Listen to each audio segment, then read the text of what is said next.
Hello and welcome to Africa Today. I am Esther Mokmariola. In a never-ending story of survival and exploitation lies the narrative of how criminal minds in high places have wasted the privileges of yesterday by looting the commonwealth of today and selling off the future of generations yet unborn. For a country once deemed as fantastically corrupt, it has been one scandal after another where Nigerians regularly get a chance to count their blessings in terms of corruption cases lost and stolen monies found. And so we ask, what are your thoughts on the fight against corruption and the effectiveness of Nigeria's anti-graft agencies? You can join the conversation as usual and share your thoughts on Twitter at TVC Connect. And here's a report to launch the program now, and Africa Today will continue. Welcome on board. The presiding judge, Justice John Soho, had on 26 January granted an interim forfeiture order to the EFCC pending investigation and prosecution of suspects in the alleged $1.1 billion Malibu oil scam. Ajib Exploration Limited and Shell had asked the judge to discharge the order he made in favor of the federal government on the grounds that they were not given fair hearing.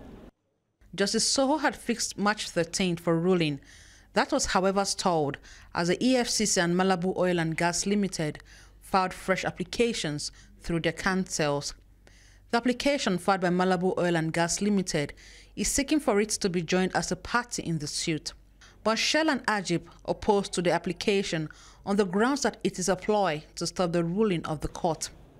The EFCC, on the other hand, is seeking the leave of the court to introduce the charges and proof of evidence it filed against the suspects. John can surprise any lawyer.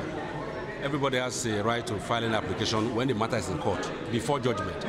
Whether your application is either is legitimate, either is frivolous, everybody has a right to file an application. If you feel the ruling of court will affect you as a party. So that's what they have filed. They filed an application to join, and the issues have been joined. And court has adjourned till Friday the 17th to rule on that application, whether Malibu Oil and Gas can join the process where we are now, at this stage where we are. So the court has adjourned for ruling. And when that ruling is delivered, the court will go ahead and deliver its earlier ruling on the main application that we argued. We filed new charges already. It's before the court. Charges against Shell and Ajib, which we filed sometime last week. That's what we filed an application to introduce it into court. The case has been adjourned to 17th March for ruling on all the applications. From the recovery of more than $9 million in a slum neighborhood in northern Nigeria to the discovery of $161 billion kept in commercial banks under fake accounts, Nigeria's 2017 is already looking like the year of recovered loot. Well, only recently, the Economic Financial Crimes Commission found more than $43 million stashed in the wardrobe of one of the rooms of a Lagos mansion, with the alleged owners denying possible links to the cash. Joining me in the studio on Africa Today, I have Liborous Oshoma, a lawyer and a human rights activist. And also by my left, I have Victor Okhai, political analyst and a media consultant. Good to have you, gentlemen. Thank you for on the program. Now, let me begin with you, Liborous. This situation definitely would say, someone would say that the Buhari administration is doing a little bit on its part to ensure that corruption is, taken to its barest minimum, taken from the past levels we've had in history. But what are your thoughts generally on the corruption fight by Buhari administration? Would you say he is doing well or there is something lacking? If you look at the recovery, look at the fight from the angle of recovered loot, it's easy for us to say, oh, yes, the government is doing so well. But if you look at it from the angle of fighting corruption itself, we need to distinguish, we need to create a diverse between fighting corruption and fighting corrupt persons. Okay. Fighting corruption means, putting structures in place to ensure that the money, is not taken away. These corrupt persons don't have the opportunity to take, out this money. Fighting corrupt persons is that the money is taken and then you go after them.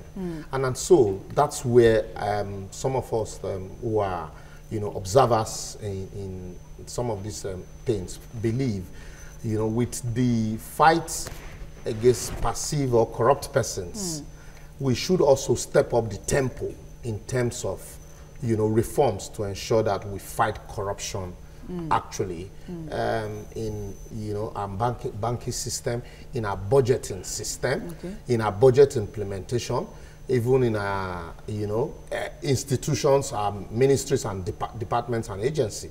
But what we see is the fact that truly the method of doing things in all of these institutions I mentioned is still the same way. And so someday you would or might find out that when some of these persons leave office, you go after them. And so it's, a never-ending cycle.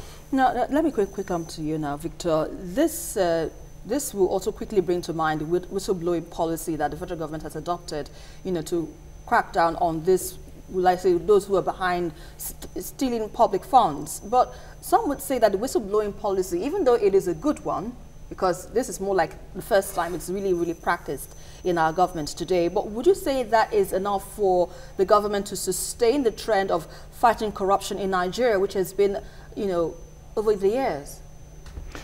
Well, the idea behind whistleblowing is a good one. I mean, implemented properly is good. But what I find in recent times, particularly when we begin to hear about some of the things that are happening now, is that, in a bid to show, exhibit zeal, in pursuing this fight, against corrupt persons, like you said, very rightly and aptly put, you find a situation where for the whistleblowers now, all they just need is if you hear somebody has money somewhere, you just go to the EFCC. They won't do their due diligence, they just go there.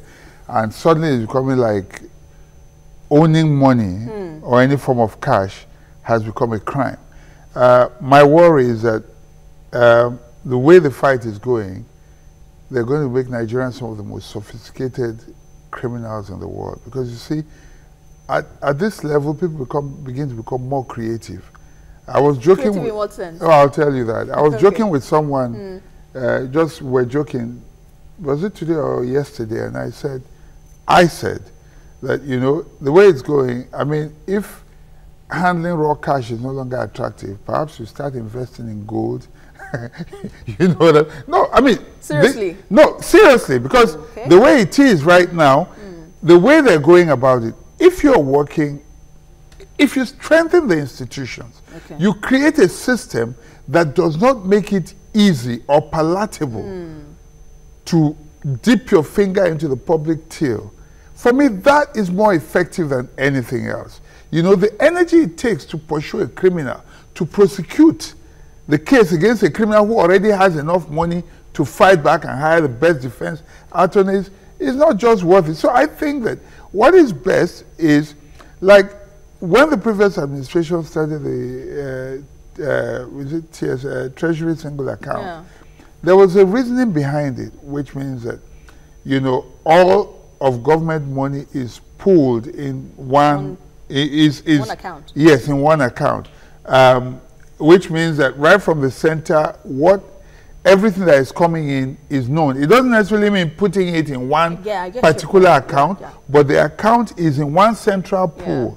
You understand what I'm saying? And that way, government inflow and outflow is transparent. Exactly, it's transparent. But when this administration came, without understanding fully exactly the thinking behind that, just took it and mopped up money from everywhere, and that put the banks into a bit of a tight situation at the initial stage. And so when you're dealing with criminals and you begin to I don't want to say your methods are you are not thorough in your methods. So you just it doesn't cover the loopholes. It doesn't, because you find in some of the prosecutions that they have tried to undertake in recent times, they have fallen through.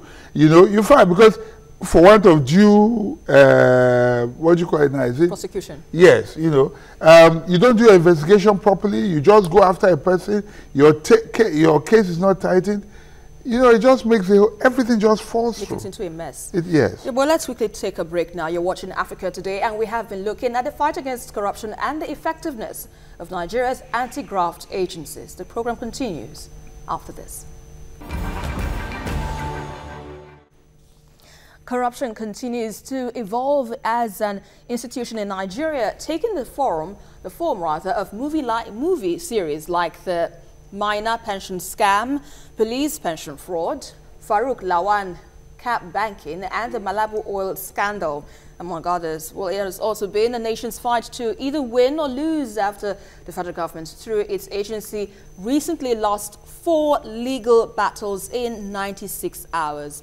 Quite an interesting, I would say, Liborous. But let me quickly freshen your memory or freshen your thoughts on this, because some legal minds say that this loss by the federal government in court has been attributed to official negligence and lack of cooperation by the Federal Ministry of Justice and the anti-graft agencies, and of course the State Security Service. Now, what do you make of this analysis? Do you think that is what played out for the federal government to lose in these cases? Let's not you know, throw away the baby with the bathwater. Let's give kudos to these anti-graft agencies. Within the limits of their capacity, they are putting in their best. Some of us have also argued the need for government to look more into most of these agencies and find how they can strengthen the ones that needs, you know, to be strengthened, like the police, and then also ensure collaborative steps and synergy for them to properly work together. The same people that would encourage these anti-graft agencies to flout the law would be the same people that would turn around to blame them when they lose cases in courts. You know, like, let me give you an everyday example. Gone are the days where people still do stop, search, open your boot, let me see what's in it. Now technology has gone beyond that. And that's why you find out now that, you know, when the EFCC was, when the EFCC started, there's this software that they have. Once you deposit above 10 million naira in your account, it immediately, from the bank, immediately reports, you know, in their system, you know. And also, you need also to help streamline all of this so that monitoring can be effective. And then also, I must quickly say this, let me digress a little. This idea, this idea of stashing money in the house. With what is happening now, a lot of people will be discouraged from keeping money in the house. It is good for me. It's a welcome development.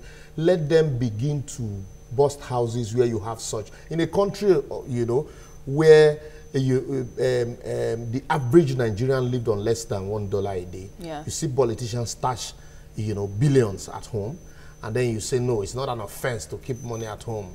You know, we should do away with this idea of keeping more money at home than in the banks. Do you know what, you know, that will do to the economy if you have, you know, this cash in the bank? You know, how it will boost our economy. And so maybe this might force people to bring out those monies. Thank God now, most of these monies, nobody's laying claim to them. You know, and then coming to the FCC losing cases. Prosecution starts from investigation. True. And so that's why, for me, I think what we need now is to find out how do we strengthen. Federal government came up recently with a novel idea. They need to raise up, you know, they need to create teams, prosecution teams. Okay.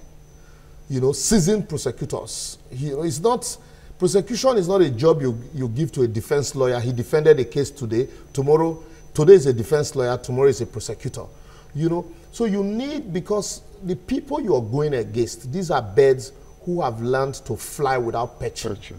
So you need also to train your hunters to shoot without missing. So these are not the kind of jobs also that you just call on because you cannot afford to pay. These are not the kind of job you just call on your lawyers in the office who prepared charges to go prosecute.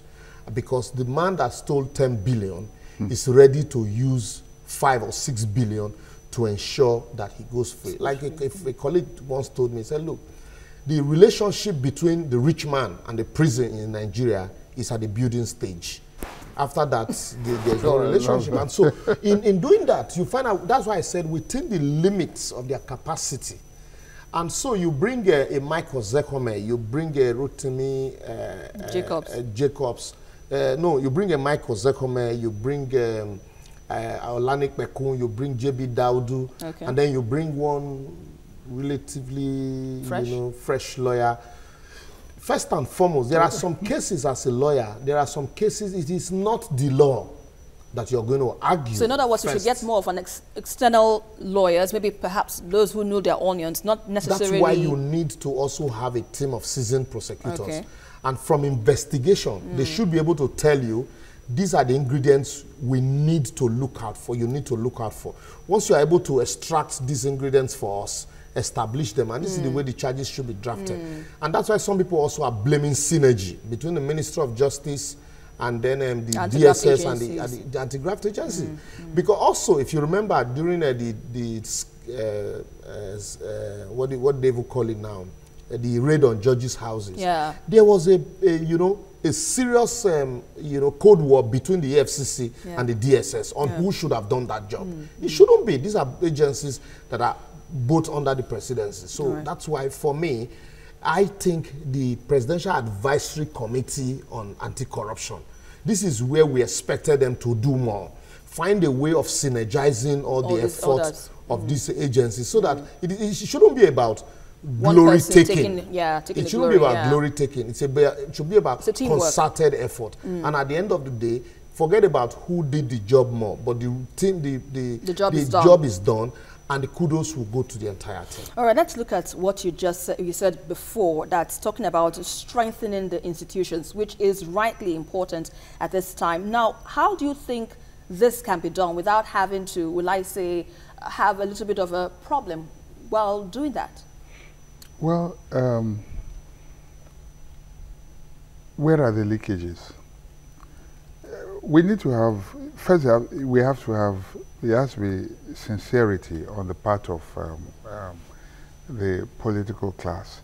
If they want to prosecute this war, then it must be without any form of bias or partiality in favor of one, if like one group or the other. Yes. And so, starting from the civil service, because we all know that there is no politician that can, quote unquote, steal successfully without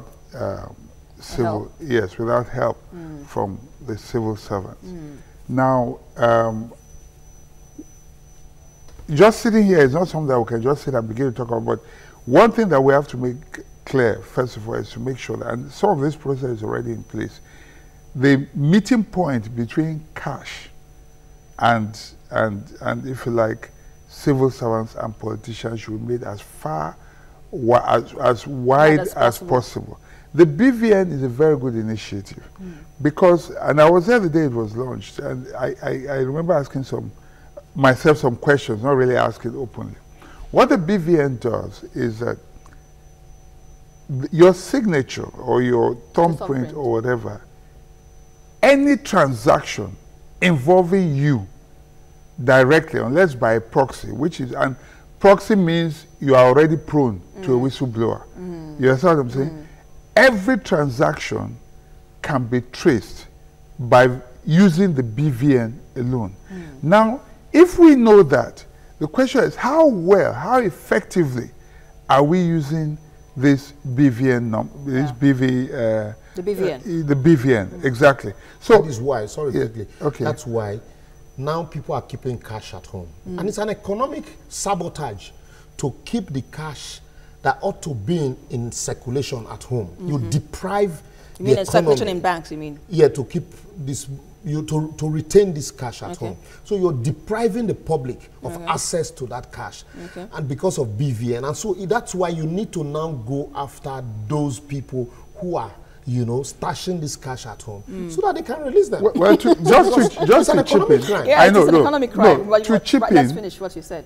It is not a crime until you criminalize it. Yeah. It is. So, you know, we have to look at statute books and say to ourselves, how much money are you permitted? So that, you know, because there are things that make that make people aware now that to have or to keep, that there's a maximum amount of money or cash that you can keep at a time. You understand what I'm saying? And for a period of time. So, which is, looking at statute books, if you say, for instance, you cannot, and I don't know anything in the law that tells us, maybe he can tell us, anything in the law that already tells me now that if I have 5 million naira at home, that it is a crime. Until it is criminalized, it's not a crime. Two things, sir. Two things. Okay, yes. Even you hear police advise you that if you are taking huge cash to the bank, you need escorts. No, this borders on ethics and morality now. Let me finish. Let me finish. You see, we want, this is strange because you want everything to be spelled out is and was.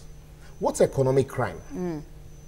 Economic crime, when you deprive an economy of circulation of cash, it's an economic crime. True. So I don't need to say, that is why you cannot retain that cash for too long.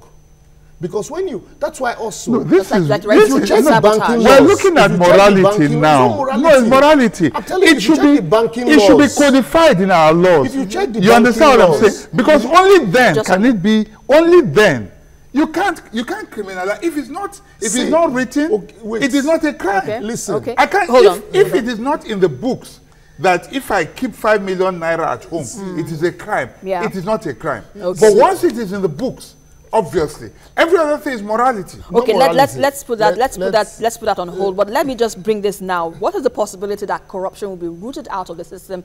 I see that we have a passion for this, to be out of our system. We do not want it anymore. Let me tell you. Let's know very briefly, just in a few seconds, how can we root the system, this corruption we're not ready to root corruption out. Why do you have such It will be difficult for you to eradicate corruption. We all know that. But what you do, you put structures in place. You must be dynamic every day because, like I said, the man who is ready to steal from you, is not resting. He sits down every day, find ways to beat the system. There were times we had mass stripe ATM cards here. And, with innovation, you discover that those cards, it was easy for those cards to be cloned, but much more difficult for your chip-based card to be cloned. Okay. And so that's innovation. So you don't wait until somebody steals the money and then you now begin to run after that person. Okay. That's not fighting corruption. That's fighting corrupt persons. So the difference between, like I said, fighting corruption is systemic. Okay. He talked about your civil service, your budgeting processes. Since last year till now, we're still talking about budget padding. And do you know that it's sad that we still don't see budget padding, as a inflation, inflating figures in your national budget as a crime. What happens is, instead of these persons to be handed over to prosecuting agencies, they are transferred from one ministry to another to continue in perpetrating those crimes. And so these are the people tomorrow that will live and stash currencies in houses.